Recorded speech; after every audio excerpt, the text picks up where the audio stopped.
रुक्मणी जी ने राधा रानी के दर्शन किए। जब कुरुक्षेत्र की कथा आती है भागवत में, जब भगवान के 16,108 ब्याह हो गए, द्वारिकाधीश बन गए, उसके बाद कुरुक्षेत्र में 100 साल बाद ब्रजवासियों से मिले ठाकुर जी, तब रुक्मणी आदि सब पत्नियों के मन में आया कि ये राधा रानी को देख के तो आए, कितनी सुंदर है, त्रिलोक की सुंदर कृष्ण की हम पटरानियां हैं, हमारी सुंदरता के आगे स्वर्ग की उर्वशी आदि, रंभा आदि अप्सराएं भी फीकी लगती हैं, परंतु ये राधा रानी कैसी हैं, एक बार देख के तो आए। थोड़े अभिमान में गई हैं किशोरी जी को देखने के लिए। जैसे ही जिस शिविर में किशोरी जी विराजमान थी उसमें भीतर प्रवेश किया तो मृग नैनी, मृग जैसे नेत्र, एक बार किसी को देख लें तो वो वहीं स्तब्ध मूर्तिमंत हो जाए।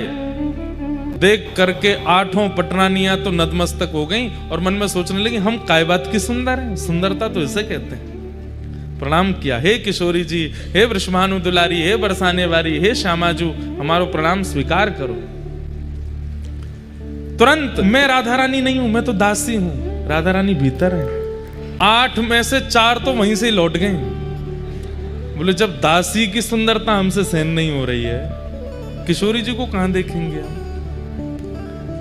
4 ने प्रयास किया और भीतर गई तो बाहर जिसे देखा उससे भी अतीत सुंदर, बोले निश्चित किशोरी जी हैं। प्रणाम किया, बोले आप किशोरी जी? बोले नहीं नहीं, मैं दासी हूं, किशोरी जी भीतर है। 2 वहां से भी लौट गई, बोले कि अब किशोरी जी को नहीं सहन कर पाएंगे हम, ये तो दासियों ने हमारे मान का मर्दन कर रखा है, किशोरी जी क्या करेंगे। कहते हैं अंत तो गत्वा रुक्मणी जी पहुंची बस, और जैसे ही रुक्मणी जी ने प्रवेश किया, असंख्य, संख्या गिनी नहीं जा सकती, इतनी असंख्य सुंदरियां चारों ओर बैठी हैं, और उन सबकी सुंदरता में विशेषता यह है, एक की भी सुंदरता काम प्रकट नहीं कर रही है, सबकी सुंदरता गुण प्रकट कर रही है, नेत्रों से अश्रु प्रकट कर रही है। और उन सब के मध्य में एक सिंहासन पर तप्त कांचन गौरांगी श्री राधे वृंदावनेश्वरी श्री किशोरी जी विराजमान है। रुक्मणी जी देखते ही मूर्छित हो गए, बेहोश हो गई, सुंदरता सहन नहीं कर पाई, इतनी सुंदर।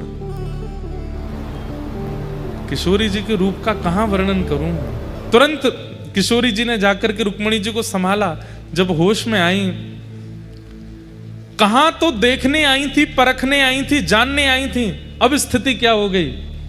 जो रुक्मणी जी कभी कृष्ण से वियोग की इच्छा नहीं रख सकती, ठाकुर जी दूर चले भी जाते हैं तो रो रो करके रुक्मणी जी का बुरा हाल हो जाता है, वो रुक्मणी जी की स्थिति क्या हो गई। किशोरी जी को देख करके कह रही हैं, हे श्यामाजू, बस एक इच्छा पूरी कर दीजिए। बोले क्या?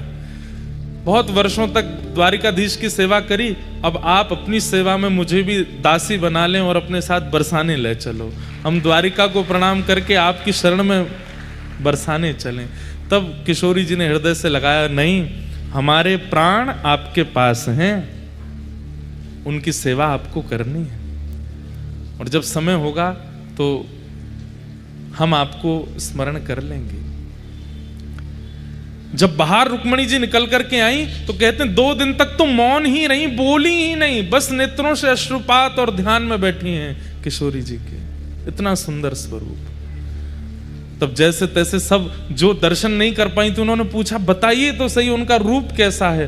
तो रुक्मणी जी वर्णन करती हैं, जब श्याम सुंदर स्वधर्मा सभा करते हैं और जब रात्रि में हरे थके हारे जब लौट करके कक्ष में आते हैं, अपने मुकुट को उतार के धर देते हैं, अपने घुंघराले केशों को जब खोल लेते हैं, अपने सुबह के भारी वस्त्रों को हटा करके रात्रि के कोमल और हल्के वस्त्र धारण कर लेते हैं, और अत्यंत थकान में जब आराम से अपनी शयन शैया पर श्री कृष्ण लेट जाते हैं, उस समय के श्री कृष्ण, उनका वर्ण यदि गोरा कर दिया जाए तो ऐसा लगेगा किशोरी जी सो रही हैं, एक से हैं दोनों, बिल्कुल कोई अंतर नहीं है, बस श्याम सुंदर गौर सुंदर हैं, वही श्री राधा रानी है, कोई अंतर नहीं।